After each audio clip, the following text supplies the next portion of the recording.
Hey everybody, welcome back to the OBEE, the Out-of-Body Experience Experiment.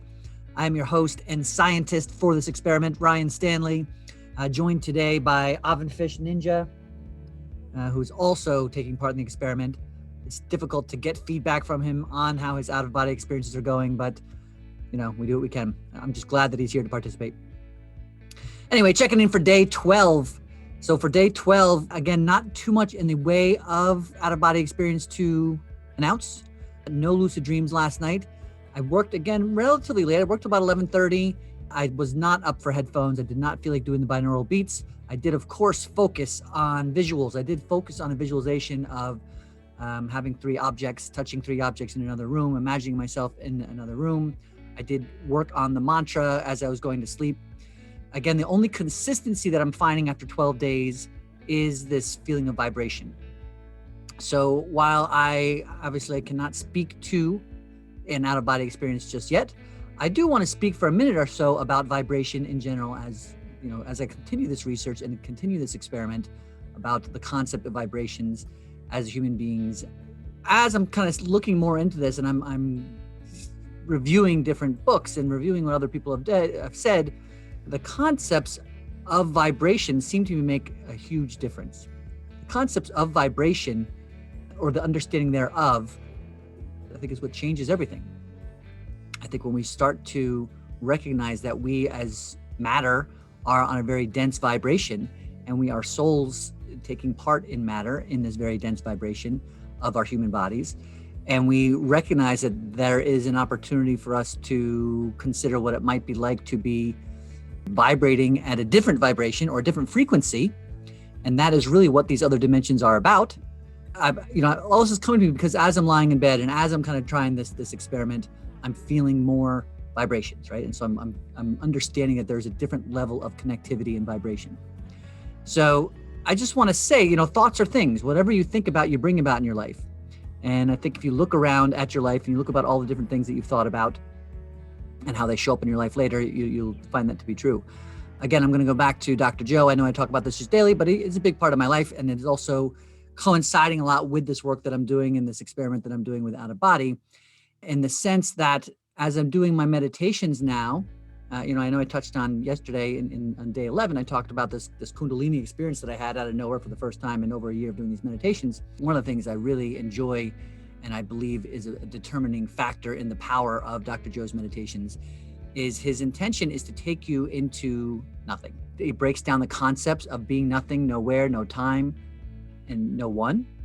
And when you just nothing but pure consciousness, but when you're not creating from a place of your past, you're not creating from a place of your experience, but you're just creating from a place of vibration, and you're creating from a place of nothing, of creation for the sake of creation.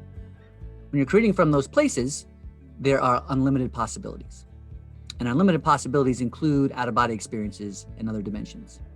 And unlimited possibilities include higher vibrations. There's a reason people say good vibes. There's a reason you can feel when somebody angry walks in the room. Their vibrations are obviously a very real thing. There is real technological sound healing. I think in the next 10 years, I'm hoping that is going to be the thing that destroys cancers, right? That's going to be the type of thing where they find frequencies that actually break up cancer cells. And I think that they're already working towards that. So I bring all this up to the point of when I'm doing these meditations lately, specifically since I started this work, a lot of the time I'll be doing a meditation, a Dr. Joe meditation. He talks about being in space and just imagining the deep, eternal space of nothingness in front of you. That's it. There's nothing to your right. There's nothing to your left. There's nothing in front of you for forever, for eternity. And it actually, even just doing it now, I'm kind of getting chills. You're feeling the immenseness of life itself. And when I've obviously been doing this for a long time, as I said, over a year anyway. And just in the past week plus, as I'm doing this, I'm feeling more of a vibration now than I've ever felt once I imagined myself in those space. I'm feeling the eternity of space more than I have before. There is a vibration that hits my entire body like an electric bolt every time I kind of reach this generous present moment of recognizing the immenseness of eternal space. So what does this have to do with out-of-body experiences? What does this have to do with lucid dreaming? Well, it has more to do, I think, with the experiment itself than it does to do with the actual out-of-body experience. So the experiment, some of the results that I'm finding is a different level of vibration, a different level of connectivity.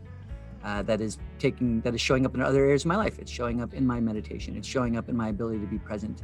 It's in my ability to be patient and to recognize that fear is just not necessary unless you're in physical danger in the moment. But fear of death, fear of what may happen in the future, fear of what happened in the past. I've talked about that a lot in my book. I talk a little bit about it, and I talk about it in podcasts, but I'm feeling it more, I think, than I've ever felt before. I've had an understanding of it for a long time.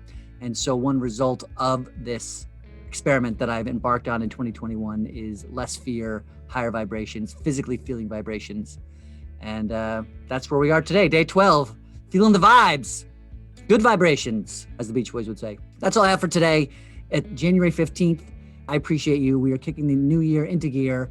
Thank you for joining me today, Avin. You were extremely helpful, and we can feel the intensity of your experiment as well. I'm sure our audience is better for having you here. I appreciate your awesomeness as always. Any questions, thoughts? If you've had an out-of-body experience and you want to share about it in the comments, please do. I would love to hear about it. I would love to connect with you. I will definitely respond to any comments. If you want to like this video, that is awesome and helps me. If you want to subscribe and you want to see how the rest of this journey unfolds, that is also awesome because I'm excited to enjoy the journey with a lot of different people. And I hope that you are one of them.